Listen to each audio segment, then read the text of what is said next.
Yeah. No. No. That's a real, To take it easy on a day like this. it's a small but mighty crew today.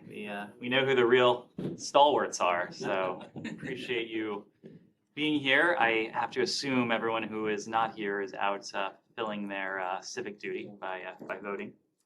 Let's do a couple things at the top and then turn to your questions. First, Assistant Secretary of State for Energy Resources Jeffrey Pyatt has been asked to coordinate the United States government's energy support for Ukraine with international partners.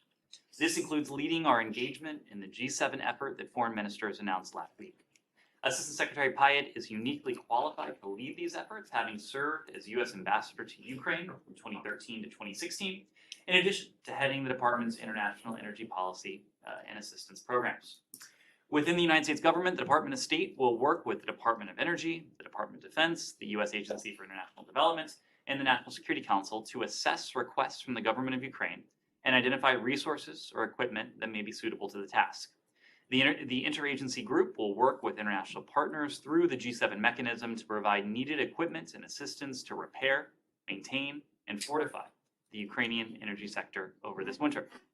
The intensity of Russia's strikes targeting Ukrainian power has increased dramatically since October 10th. Russia aims to fracture the energy grid and leave millions without power, water, or heat in an attempt to reduce Ukraine's resilience and determination during the cold winter months.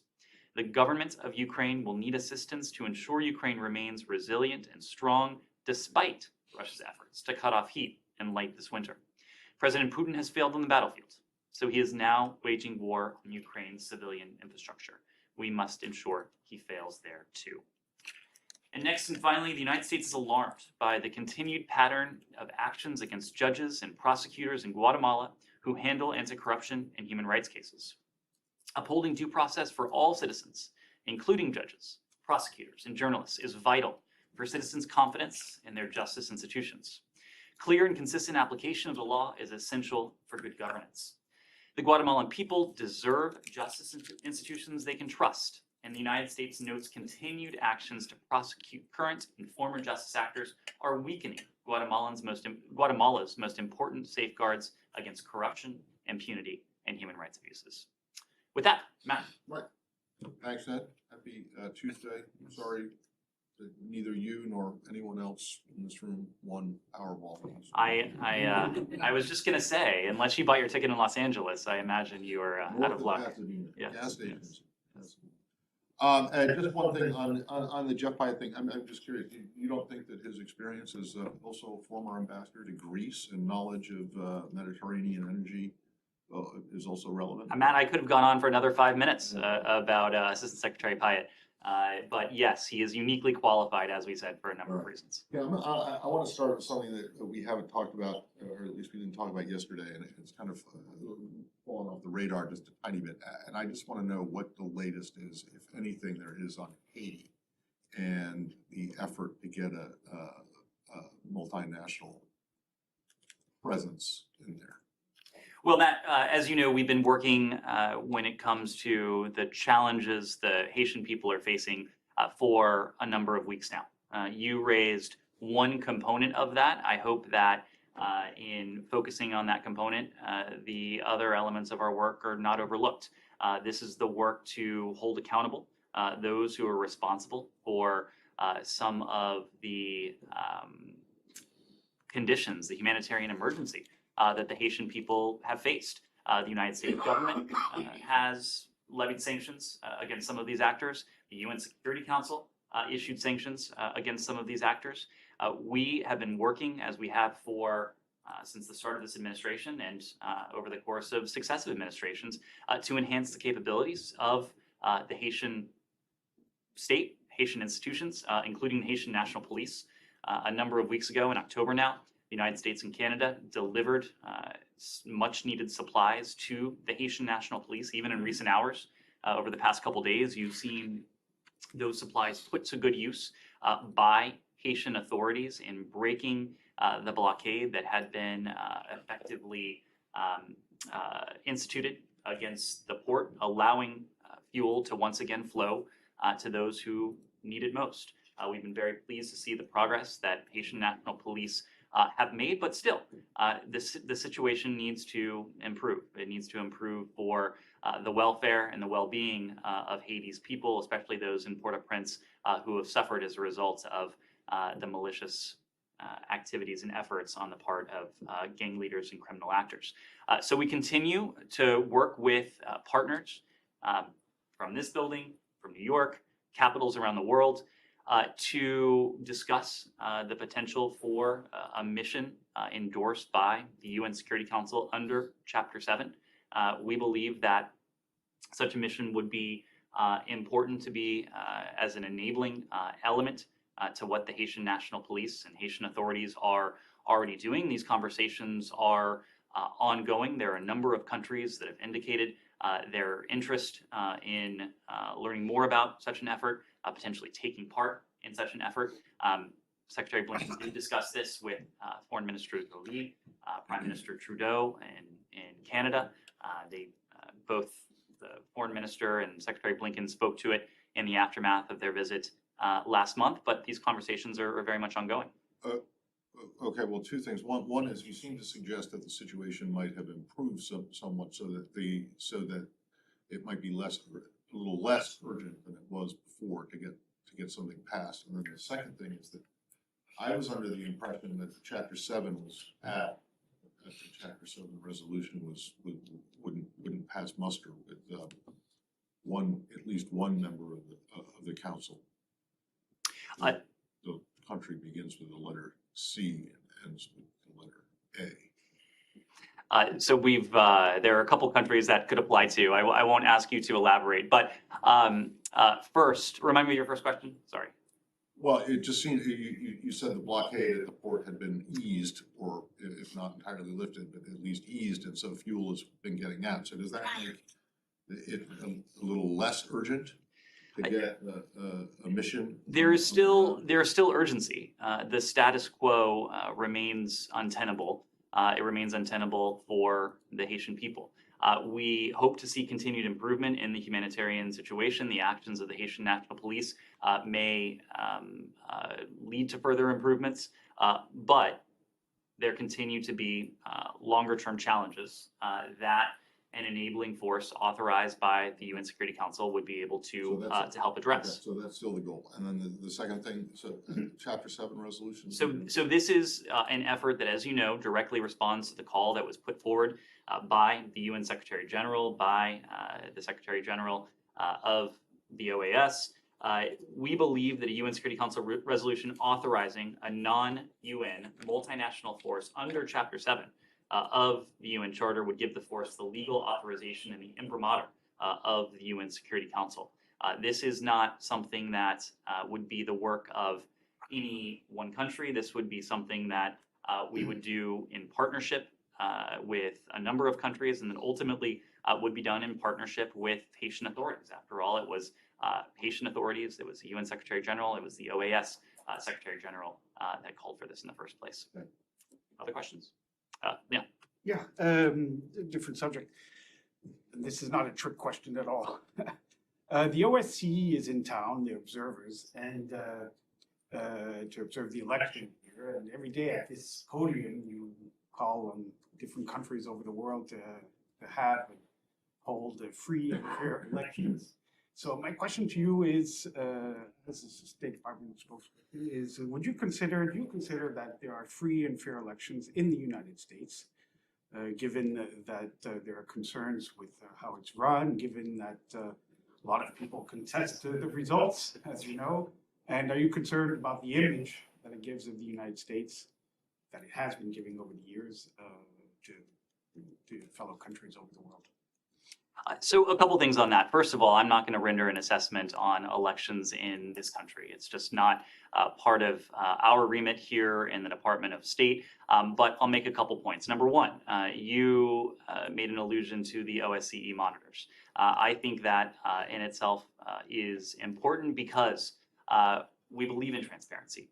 We believe that we need to model the behavior that we hope and expect to see from fellow democracies around the world by regularly inviting OSCE monitors to be present for our elections, whether it's a midterm year, whether it's a presidential cycle. we demonstrate that we are committed to the principle of transparency. We're committed to walking the walk when it comes to what we call for around the world. Election officials in this country here will speak to the processes that unfold over the course of the day. I'll leave that to them. I imagine, as they always do, the OSCE will render their own report on this. One of the strengths of our democracy is the fact that we acknowledge our challenges. We have never attempted to sweep our challenges, any shortcomings we might have, under the rug.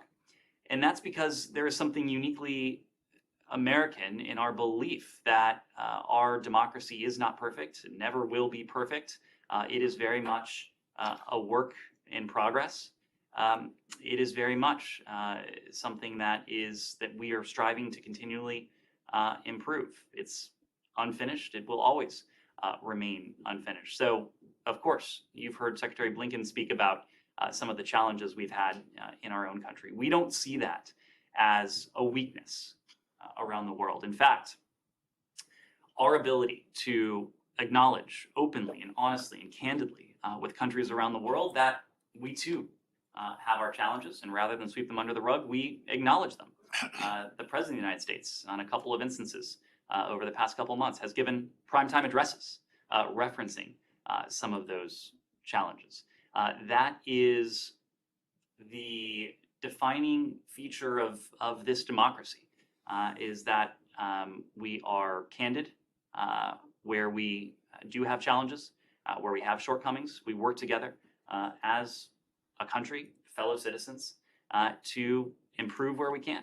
And that's something that we'll continue to do. Yeah, especially when you consider that it was only in the early 50s that included civil rights and things like that. Just to comment. Wanted to ask about Egypt, given the COP meeting being held there, and the Secretary will be there with the President in the coming days. There's a lot of attention, and particularly a statement from UN High Commissioner for Human Rights on the case of Alaa Abdel Fattah, who is on hunger strike and is jailed in Egypt. I wonder if you had any response to that. Is that something that the US delegation is going to raise specifically with the Egyptians? And does that give you pause over the conclusion that the department reached earlier this year that Egypt had made progress on the issue of political detentions? So a couple things on this. So broadly, since taking office, this administration, including at the highest levels, President Biden, Secretary Blinken, we have underscored that the U.S.-Egypt relationship is stronger. It is strengthened when there is tangible progress on human rights. To that end, we've welcomed the releases and pardons of political prisoners over the past few months, and we've been clear that we support further releases of all Egyptian human rights defenders, journalists, lawyers, and others who remain detained for peacefully exercising their universal rights, freedom of expression, freedom of association, to name just two. That includes pardoning and releasing Alaa Abdel Fattah, his co-defendants Mohammed al-Bakr and Mohammed Oxygen Ibrahim, among many others. We have followed, when it comes to Mr. Abdel Fattah, his case very closely since even before his conviction last December by an Egyptian emergency court. And we've raised his case and his continued detention repeatedly and at all levels with the government of Egypt. We, as are so many around the world, are seriously concerned about Mr. Abdel Fattah's health, especially given the length of his hunger strike and reports that he is now forgoing even water over the past several days. As you know, the President and the Secretary will be off to Sharm el-Sheikh for COP27 later this week. President Biden will meet with President Sisi on Friday as the host of the COP.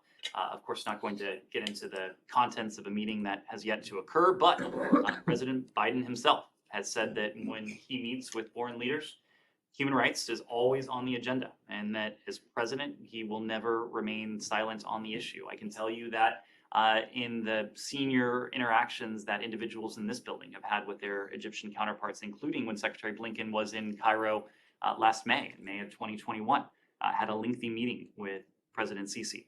Human rights was a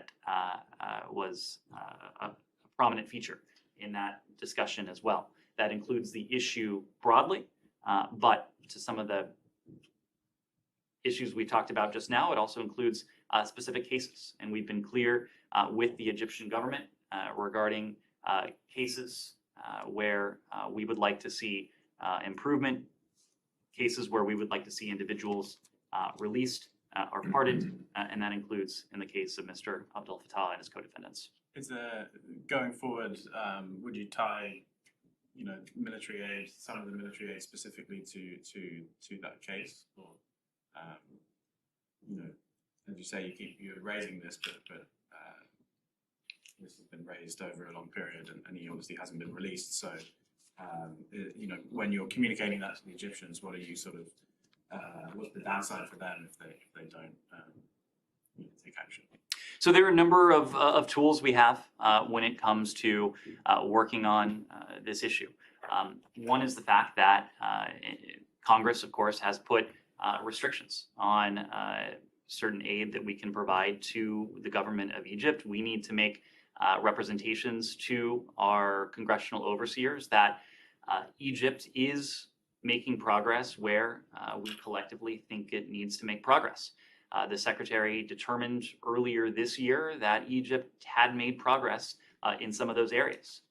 There is no denying that we have seen a number, hundreds of Egyptian political prisoners released in recent months. That's not to say that we do not think that more can and should be done. And in fact, we do think that more must be done, including in the case of Mr. Abdel Fattah and his co-defendants. We are going to continue to do what we believe to be most effective when it comes to seeking progress on these cases. Oftentimes, that engagement will be in private diplomatic channels. If we feel that it is most helpful to a particular case to speak of it publicly, we won't hesitate to do that. And we'll continue to measure the progress so that we can gauge the strength of the bilateral relationship and, as necessary, report back to Congress, which is obviously keenly interested in this as well. On COP, do you have any thoughts or comment on former Secretary Kerry greeting and shaking hands with President Maduro of Venezuela? Well, I think those of you who have seen the video will recognize that Nicolas Maduro, he interrupted what was an ongoing meeting at COP27 to engage Special Envoy Kerry, and this was very much an unplanned interaction, just in the same way that other world leaders have been presented with unplanned interactions from Nicolas Maduro.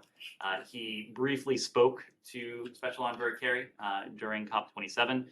This was not, as I said before, planned or substantive in any way. Maduro has, unfortunately, as it pertains to COP, overseen a period of significant environmental degradation, destruction of the Amazon through deforestation, through oil spills and illegal mining. And we believe it's in the interest of the entire region that such activities come to an end. But as far as that conversation goes, it was unplanned.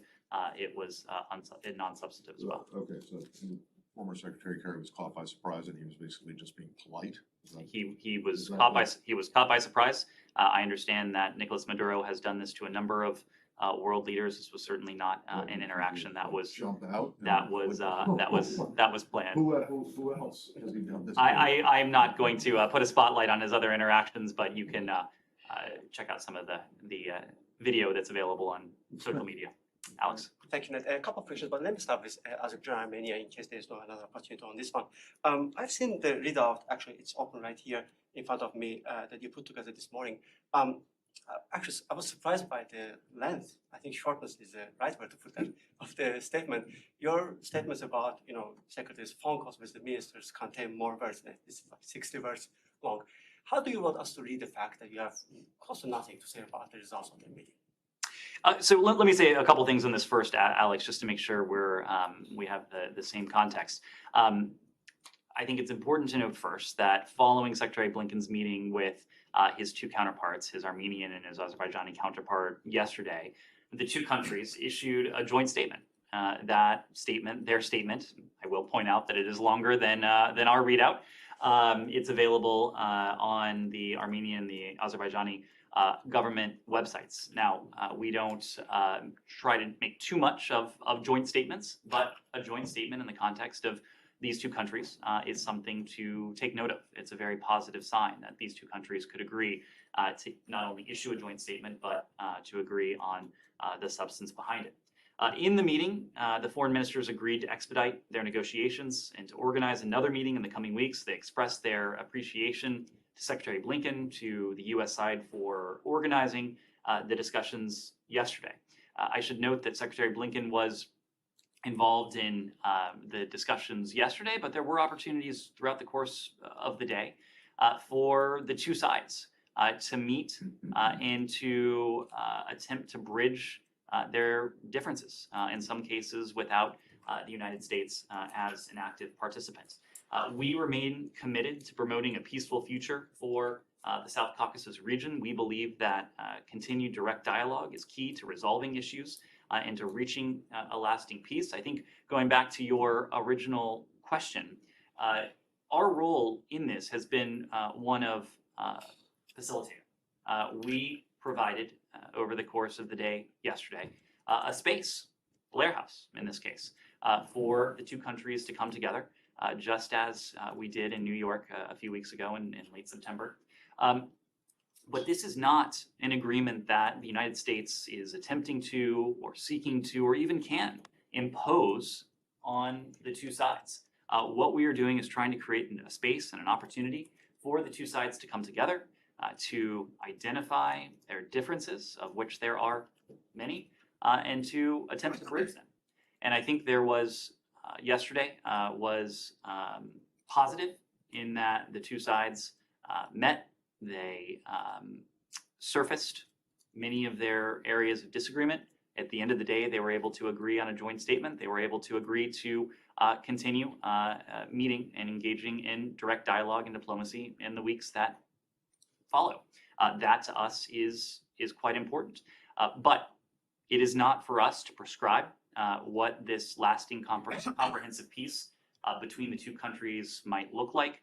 We are not presenting them with a document that is ready to sign. We are doing everything we can to help enable the diplomacy that they themselves will need to undertake. And this is not unlike our approach to a number of challenges around the world where we've demonstrated the viability and the effectiveness of this model. The historic agreement that was reached between Israel and Lebanon just a couple of weeks ago.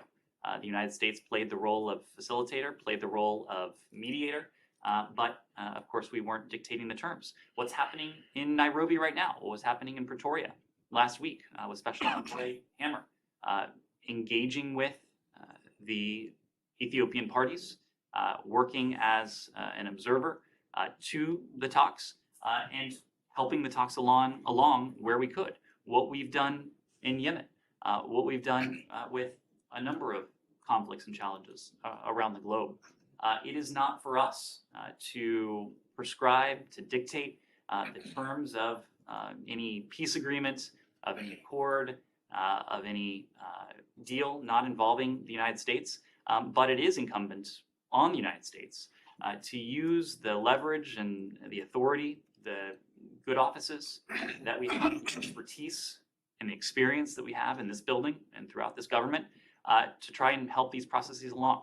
We think yesterday with Armenia and Azerbaijan was an opportunity to do that, and we think the results are quite positive. In his opening statement, the Secretary was talking about real steps, courageous steps. Can you please help us put that into context? What exactly was he talking about? Well, the fact that the two parties have continued to engage, that itself is a real step. That is actually a step that we hope in the coming weeks will continue to allow the parties to build on the momentum that they've been able to sustain since the outbreak of hostilities. There have, of course, been setbacks, but we believe that if they continue down the path of dialogue and diplomacy, they'll be able to build on that momentum. They'll be able to build confidence between them, trust between them, and we will do everything we can to support those processes so that they're able to reach that comprehensive and lasting And peace. based on what the secretary heard from his counterparts, is it his hope or belief that the sides are in fact ready to sign the peace contract by the end of the year? We will leave that to the parties. This is a decision that they are going to have to make. I think as you read from their joint statement, the ministers used the opportunity yesterday to share views on elements of a possible peace treaty, and they acknowledge that there are a range of issues that needed to be addressed, but they agreed to expedite their negotiations and organize another meeting in the coming weeks. We will do everything we can to see to it that they are able to make progress towards that comprehensive and lasting peace as quickly as possible, ultimately leading to a comprehensive and lasting peace. Thank you. On the Palestinian issue, a couple of quick ones. The Israeli army declared that Hebron, home of a well-known Palestinian activist, Issa Amro, declared a military post, whatever, because he complained about the settlement. I wonder if you have any comment on that. He also faces possible deportation or prison. Saeed, we continue to make clear with both the government of Israel and the Palestinian Authority that members of civil society must be in a position to carry out their important work. We urge the full respect for human rights and fundamental freedoms in Israel and the West Bank and Gaza. And as we said many times before, we believe the Palestinians and Israelis alike deserve equal measure of security, of prosperity, freedom, of dignity. We're deeply concerned by the deteriorating security situation in the West Bank. We call on the parties to do everything they can to de-escalate the situation, return to a period of calm. We know this would be in the interests of Palestinians, it would be in the interests of Israelis, it would be in the interest of the region. I'll just say that Issa Amro is someone many of us know. The Secretary had an opportunity to meet him when we were in the West Bank in May of 2021. I'd had an opportunity to meet him before that. The importance of civil society, of human rights defenders, that's something that we protect and promote around the world. West Bank, Gaza, Israel, it's no different. So would you call on the Israelis to vacate Mr. Amro's home and return it to him? Again, As a military post? Israel, of course, faces very real and acute security challenges and security threats. We've been reminded of that even in recent days. We think, and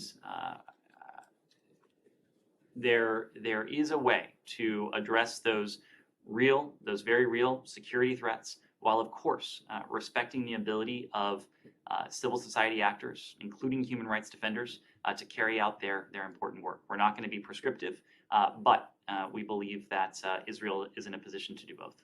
Yeah, let me ask you on your statement last Friday on the IHRA. You said that the recent report by the UN Special Rapporteur on contemporary forms of racism misrepresented the IHRA working definition of anti-Semitism.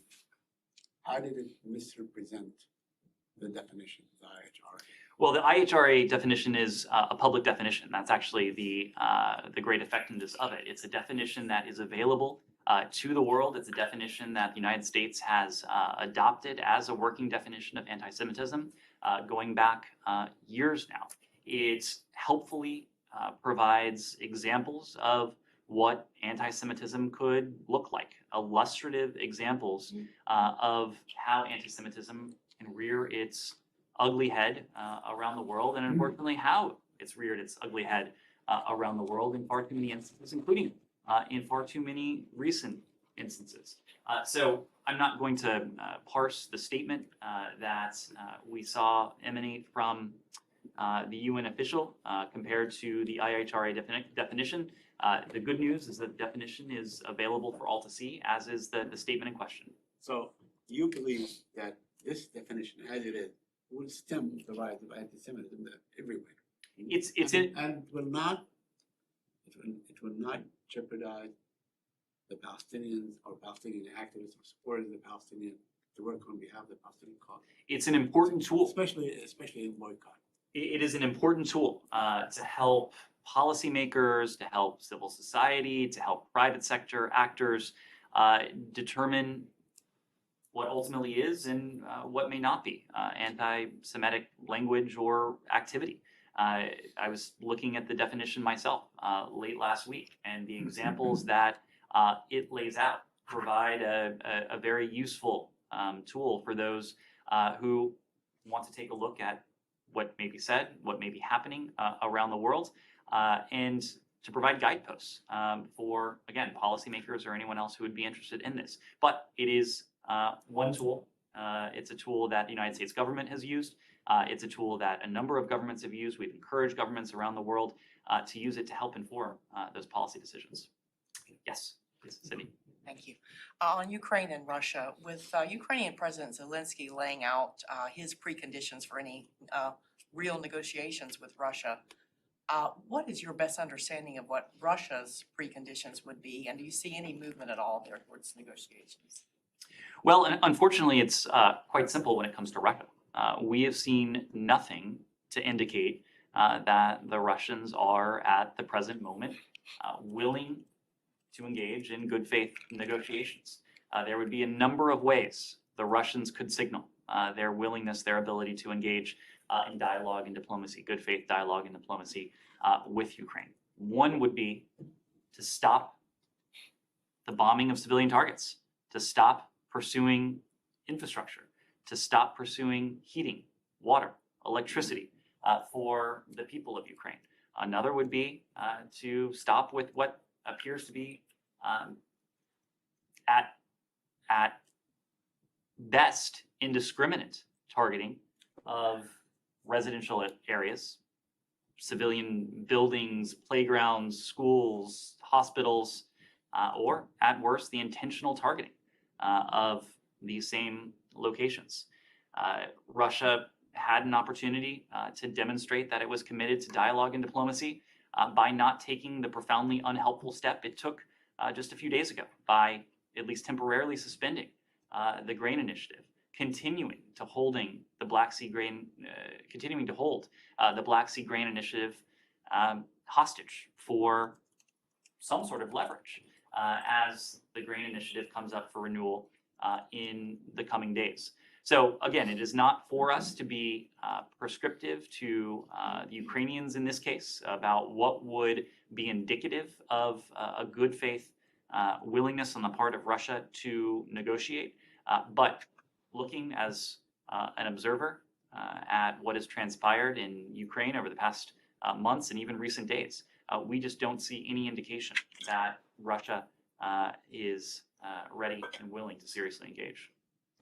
By the way, just, Bloomberg mentioned that there may be talks held in Cairo between the Russians and the Americans on the START 3. That's something. So the Bloomberg report was referring to the New START Treaty's Bilateral Consultative Commission, the BCC. That's the bilateral mechanism for discussing treaty implementation issues under the New START Treaty. We have agreed that the BCC will meet in the near future under the terms of the New START Treaty. The work of the BCC is confidential, but we do hope for a constructive session. This gets back to the point we were making yesterday. We believe deeply around the world in the transformative power and the importance of diplomacy and dialogue. When it comes to Russia, of course, we are clear-eyed, we're realistic about what dialogue between the United States and Russia can, both what it can entail and what it can accomplish. We have focused on risk reduction in these conversations, but we've been very intentional about seeing to it that the ability of our two countries to pass messages back and forth and to engage in dialogue does not atrophy. We have a number of channels for communication. We have a functioning embassy in Moscow. Secretary Blinken has picked up the phone to speak to Foreign Minister Lavrov since February 24th. Secretary Austin, Chairman Milley, Nikki Sullivan have all been in position to speak to Russian counterparts. And here in this building, there's a Russian ambassador in Washington. There's a Russian embassy in Washington. We have the ability to convey the important bilateral messages that we need to convey. So If there is, and it sounds like there will be a meeting of the BCC, that is a good thing.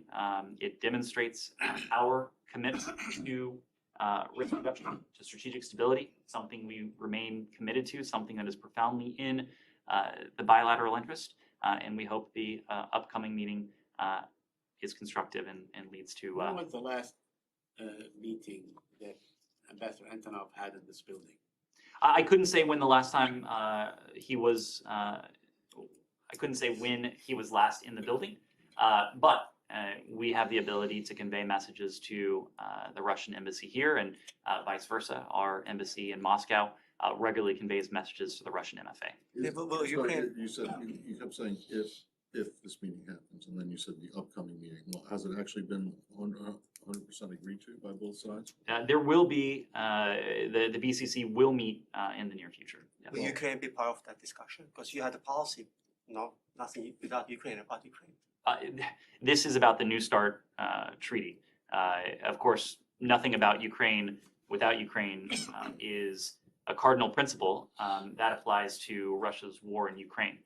The New START treaty is a treaty between the United States and Russia. It has to do with the disposition of our respective nuclear assets. And when was the last time that the BCC met?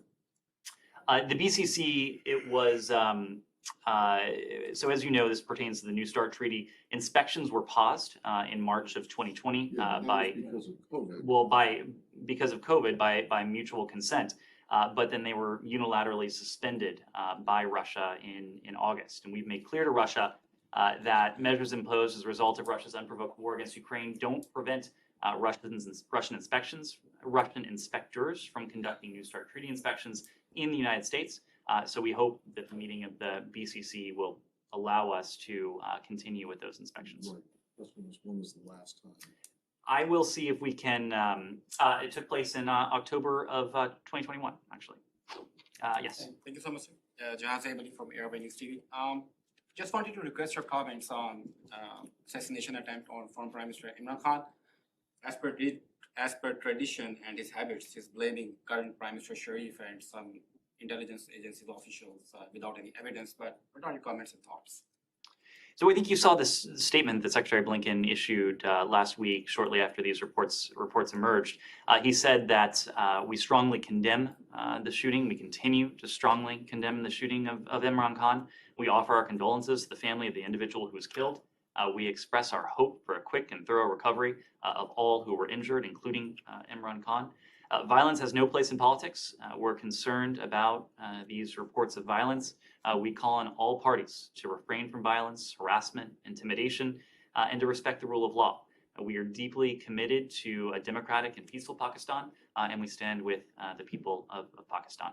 Pakistan is a close ally of United States, but the current political chaos taking the nation towards destruction. What would you like to say to the heads of the political parties and the military leadership to calm down the situation? Well, precisely the message that the Secretary relayed last week and that I reiterated just now. Violence has no place in politics. We are concerned about what has happened in Pakistan in recent days. All parties should never resort to violence. They should express their disagreements peacefully, employing universal rights, freedom of expression, freedom of assembly, but violence is never the answer. We're deeply committed to Pakistan, which has a long history and democratic identity. We stand with the people of Pakistan. So we talked about the media freedom recently, but right now criminal cases are being registered against CEO and owner of Airway News, Salman Iqbal. According to his close associates, current Pakistani government, with the help of some military officials, are behind it and try to involve him in the murder of senior journalist Arshad Sharif. So owner of Airway is not able to go to Pakistan due to threats. We talked about media freedom many times, but things are getting worse. Would you like to say something about that? We routinely raise our concerns about press freedom to all stakeholders around the world. We do that as a matter of course in Pakistan. We'll continue to have those conversations with Pakistani authorities. A free press, informed citizenry, they're key for any nation and its democratic future. It's key in Pakistan, it's key around the world. So one last question. Indian Foreign Minister is visiting Moscow very soon. And as you know, that India is becoming the largest oil customer, Russian oil customer after China, and expanding their trade ties. Um, Recently, U.S. Treasury Secretary was in India to talk about this or these things. In your opinion, why United States is not able to convince India to stay away from Russia in these difficult hours? So a couple things on that. We've had a number of high-level engagements with our Indian counterparts in recent weeks and recent months. Just yesterday, Deputy Secretary Sherman met with Indian Foreign Secretary Quatra and had a wide-ranging discussion about the U.S.-India relationship. Secretary Blinken met with Foreign Minister Jaishankar here in this building just a couple of months ago, and there have been a number of conversations in between. The messages we heard from Foreign Minister Jaishankar in Russia were not dissimilar in some ways from what we heard from Prime Minister Modi at the UN when he made very clear that this is not an era of war. India again reaffirmed that it stands against this war, that it wants to see dialogue, it wants to see diplomacy, it wants to see an end to this needless bloodshed that Russia is responsible for inside of Ukraine. It's important that the Russians hear that message from countries around the world. It's especially important that the Russians hear that message from countries like India that are neighbors, that have economic, diplomatic, social, and political might. And that's precisely the message that Foreign Minister Jaishankar delivered. When it comes to India's relationship with Russia, we've consistently made the point that it's a relationship that developed and was cemented over the course of decades. Really came to be during the Cold War, at a time when the United States was not in a position to be an economic partner, a security partner, a military partner to India. That has changed. That's changed over the past 25 or so years. It's really a legacy, a bipartisan legacy that this country has achieved over the course of the past quarter century. President George W. Bush's administration was really the first to put this into effect. We have sought to deepen our partnership with India in every sector, including when it comes to economics, including when it comes to our security ties, including when it comes to our military cooperation as well. Now, this is a transition that we've always been clear-eyed will not take place overnight, over the course of even a few months or probably even over the course of a couple of years. India is a large country, a vast country, a large economy that has demanding needs. And so the transition and the reorientation that we hope to see from India is something that this administration will be committed to working with India on, but this will likely be a task not only for this administration, but for administrations to come. So Ismail, you are saying any country can have a trade ties with Russia, can buy the oil, expand their trade ties, but they just need to condemn the Russia on the Ukraine war. No, And to be very clear, we've been intentional about exempting oil and gas, the energy sector, from the sanctions that have been imposed on Russia. So the fact that India has high demand for energy, that it continues to seek oil and other forms of energy from Russia, that is not something that runs afoul of the sanctions that have been imposed. We've also been clear that now is not the time for business as usual with Russia, and it's incumbent on countries around the world to do what they can to lessen those economic ties with Russia. That's something that's in the collective interest, but it's also in the bilateral interest of countries around the world to end, and certainly over the course of time, to wean their dependence on Russian energy. There have been a number of countries that have learned the hard way of the fact that Russia is not a reliable source of energy. Russia is not a reliable supplier of security assistance, Russia is far from reliable in any realm.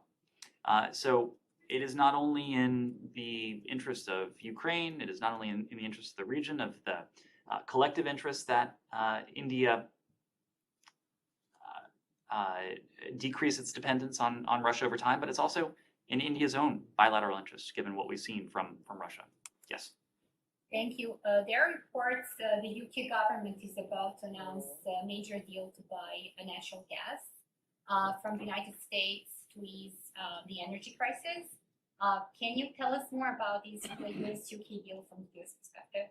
I'm not in a position to shed any additional light on those reports. What I can say is that we have worked concertedly with Europe, with our British allies as well, when it comes to their energy needs, especially over the course of this winter.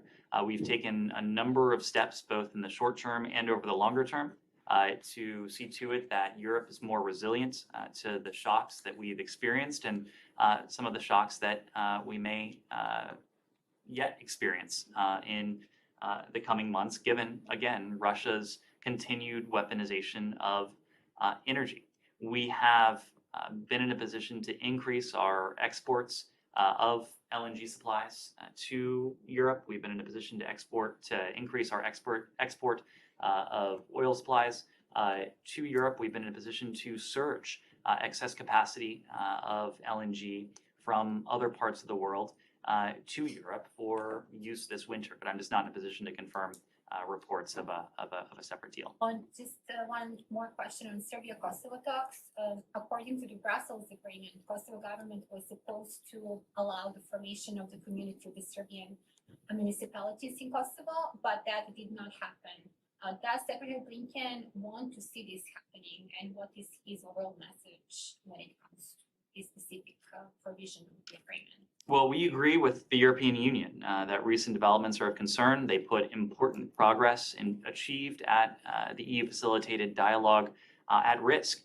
The Kosovan Serbs' withdrawal from Kosovan institutions is not a solution to the current disputes. It has the potential to further escalate the tensions on the ground.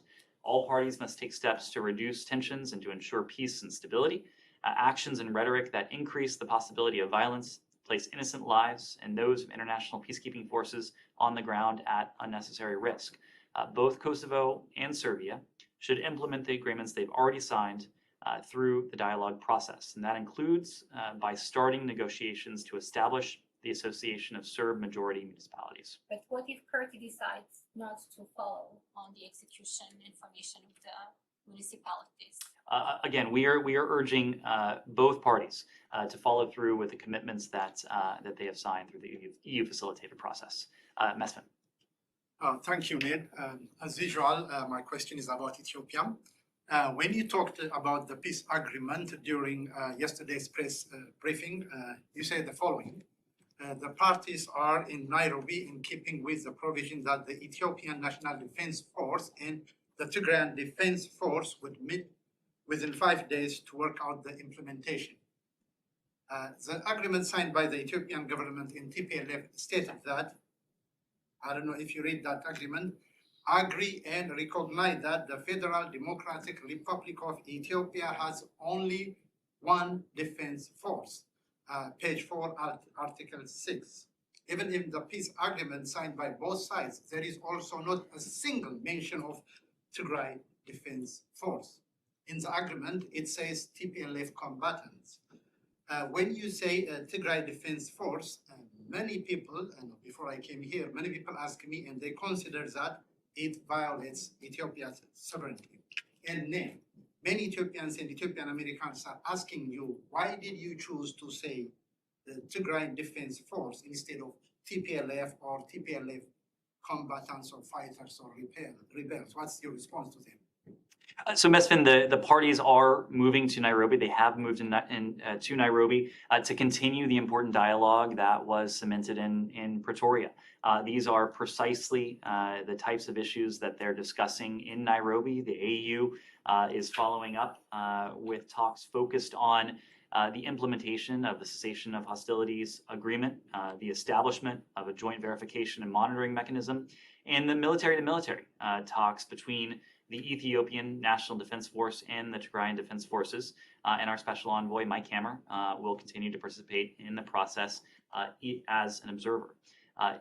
The agreement that was reached between the parties in Pretoria was itself hugely important, but implementation of the agreement is crucial to making sure the cessation of hostility sticks, and importantly, to seeing a resumption of the flow of humanitarian assistance to the people of northern Ethiopia, including to the people of Tigray. So we're going to remain engaged with the parties. We're going to continue to be a partner to the AU, which continues to lead this process. And right now, the responsibility is on the parties who are in Nairobi, continuing those talks, including those military-to-military talks, to see to it that this agreement has follow through. I haven't finished yet. When the peace agreement between the Ethiopian government and TPLF achieves its purpose, it will be an honest triumph in the peace or in the eyes of many people, peace-loving people like me. And we pray that this peace agreement achieves its purpose. Ned, what kind of support the United States provides so that this peace agreement does not fall apart? We are continuing to remain engaged. As I said just a moment ago, Special Envoy Hammer is in Nairobi. He is there as an observer, as he was in Pretoria. Ultimately, however, this is an AU-led process. We played a role as a facilitator for the parties supporting the AU. There are instances in which we have expertise, in which we have capacity to help the parties. We provided that where it was appropriate for us to do so. But ultimately, we're in support of this AU process and support of the prospects for a permanent peace that brings stability, security, and humanitarian relief to the people of northern Ethiopia. Thank you, Ned. But if you have time, I have also unplanned interaction with Secretary Blinken at the White House, which is a good one. If you give me permission, I will say it later. Let's continue. Great. Thank you. Thank you. Lori, please. I wonder if you could share with us any additional detail on the path ahead for assistance to Ukraine coming this winter, since winter is fast approaching, especially the timeline when Assistant Secretary Pyatt might be able to bring the parties together to provide assistance that is effective. Well, to be clear, this assistance has been ongoing for some time now. We have spent quite a bit of time on the security assistance we provided to our Ukrainian partners, to the economic assistance we provided, to the humanitarian assistance. But what we've been able to provide in terms of infrastructure, that's something that has been ongoing for some time, and it's something where we intend to intensify our efforts. It's why we announced today that Assistant Secretary Pyatt is going to lead the efforts on behalf of the U.S. government, coordinating closely with departments and agencies, but also with our international partners. You may have seen that at the conclusion of the G7 ministerial last week in Munster, Germany, the G7 established a coordination mechanism to help Ukraine repair, restore, defend its critical energy and water infrastructure. They made note of an upcoming December 13th international conference in Paris aimed at supporting Ukraine's civilian resilience. It's a conference that will be organized by and co-hosted by both Ukraine and France. This is something where it's a forum where the United States will be deeply engaged as well. But as we intensify these efforts, there are a number of steps that need to be taken. We need to survey what exactly it is, working closely with our Ukrainian partners, the needs they have to determine how best we can assist them. There are different elements to this. It's restoration, it's repair, but it's also strengthening and fortifying Ukraine's infrastructure resilience. These are all elements that we're committed to. We're going to coordinate closely with the G7, but also partners around the world to see to it that we can optimize that delivery of assistance for Ukraine's infrastructure and energy needs. Any other? Two follow-ups. One is, you said in your opening statement that Putin has failed in battlefield and now he's waging a war on energy infrastructure, and we're gonna make sure that he fails there too. Can you give us a little more on that? So in the short term, what are you gonna do to make him fail faster? Well, we are going to continue to carry out the approach that has really been at the heart of our efforts since even before President Putin ordered his forces into Ukraine. It has been really a strategy that's been twofold when it comes to Ukraine and Russia. One is to provide Ukraine with the assistance that it needs to defend itself. That's the security assistance, but also the assistance that it needs to ensure that its people are resilient. That's the economic assistance. That's the humanitarian assistance. That's the direct budgetary support that is part of that as well.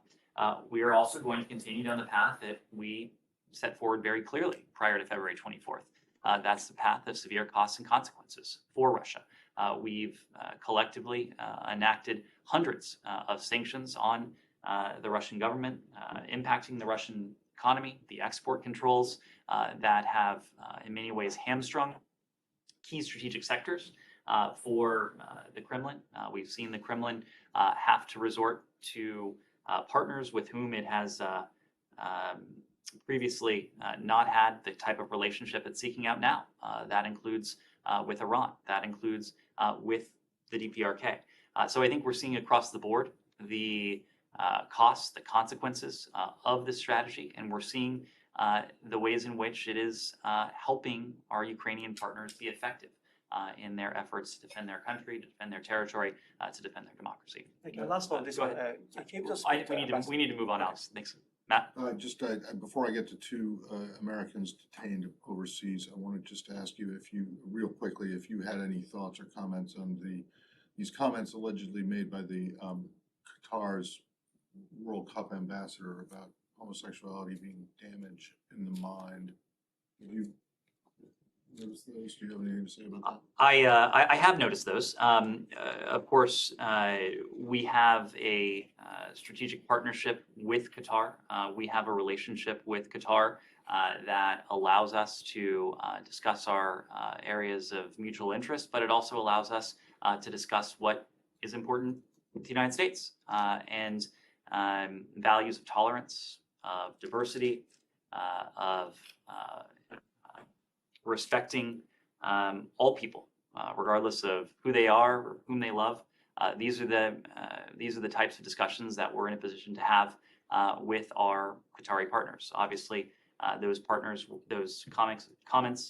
were of great concern, and I suspect we'll be addressing that directly.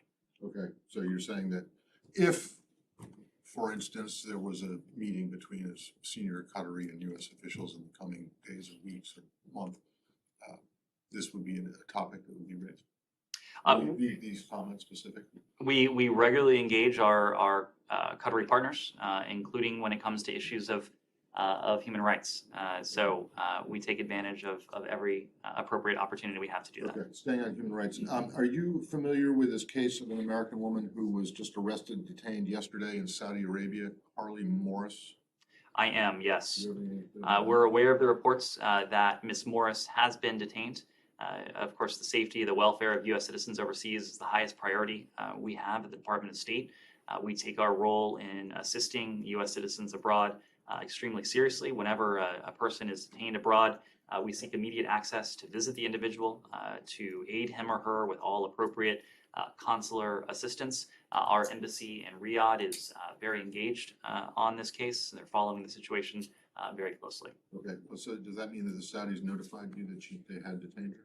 We're aware of this case. I'm just not going to speak to the. Okay, have you been able to has any consular officer been able to meet with her? This was a case that has just come to my attention in the past few hours.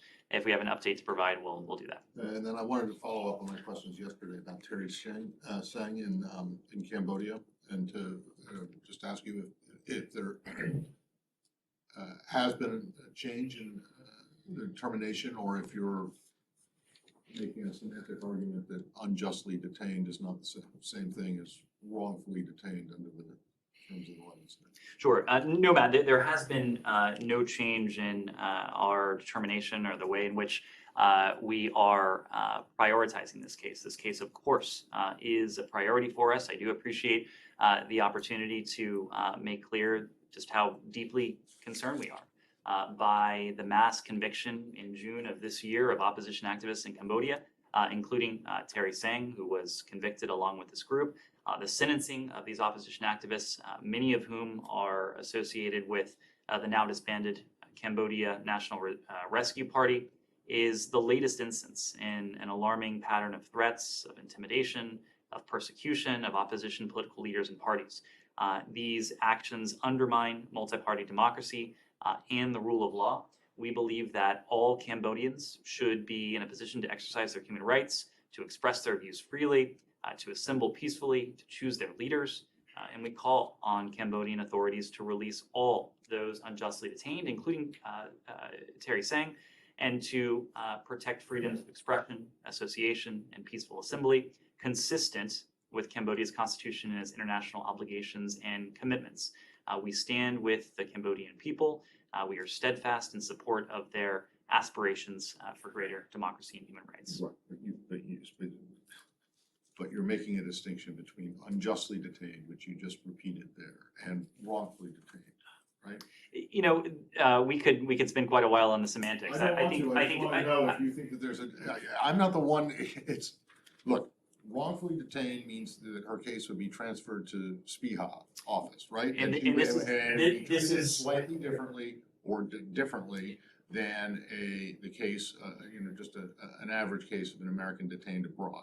This is a matter that you're referring to of where something is handled internally deep within our bureaucracy. What matters most is that we have called for her release. We have called for all of those to be released who are unjustly held as political prisoners in Cambodia, around the world. We call for the release of political prisoners, those who are unjustly held on political grounds in countries around the world. When it comes to how we characterize any particular case, this is one of the areas where we have an obligation to follow the law. There is the Robert Levinson legislation. It's legislation that spells out a number of criteria that any particular case would need to satisfy if we are to make the formal determination that someone is wrongfully detained. What happens in such cases is that our special presidential envoy for hostage affairs would then be responsible for that case. In this case, we have called Sang Terry, we have called her unjustly detained.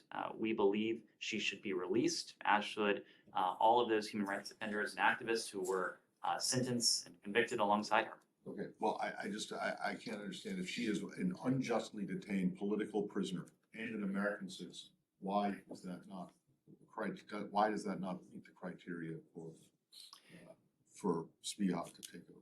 What I can tell you, Matt, is that we look at the totality of circumstances of any particular case, and we marry the facts relevant to any particular case with the criteria that is spelled out by Congress in the Levinson legislation. We never close the book on any particular. What criteria does she not meet? Matt, I'm just not going to litigate publicly the particulars of an American citizen's case. This is something we take a close look at privately. This is something that we're always looking at. We never close the book when it comes to a wrongful detainee determination. If information emerges, new information emerges, or if information is portrayed in a different light, we of course will look closely at that. But what I can tell you, what is most important to this case is that it is a priority for us. Secretary Blinken raised it with Hun Sen when we were there in August. We have called for the release of Sang Terry and for all of those who were convicted alongside of her. The problem with your answer, though, is that it leaves the door open for people to get the impression that you think that there might be some legitimacy behind either her detention or her prison sentence, or her transfer up to a prison in the very remote north of the country. We are making very clear. Do you think that there's anything legitimate about We are being very clear in calling for the release of all of the human rights defenders and activists that were sentenced alongside of her, including the release of Sang Terry. Yeah, but she's an American citizen, and you said every day you get up here and say that your number one priority is the safety and welfare of Americans overseas. Now, you can call for the release of all 60 all you want, but doesn't this building believe that it's got have a special obligation toward an American citizen. Of course, and caught up. of course, Matt, the level of support that we have provided to Sung Terry as an American citizen is categorically different from what we are doing for those who do not have U.S. citizenship. We Yeah, have but a it's special. also different than what you've been giving to, say, Brittany Griner and Paul Whelan and to, people who are not even American citizens. Matt, Okay. you're really talking about you're The case really in Rwanda that was you're- mentioned earlier. you're really talking about boxes within an organizational chart. What matters to us is Really? that If that it was is that just a box with an organizational chart, why did you make such a big deal about it when you determined that Brittany Griner was wrongfully detained and transfer her case to speed up? because, Matt, in that case, when she was deemed to be wrongfully detained, we called for her to be released. Before that, as you may remember, we made the point that we were providing all appropriate assistance.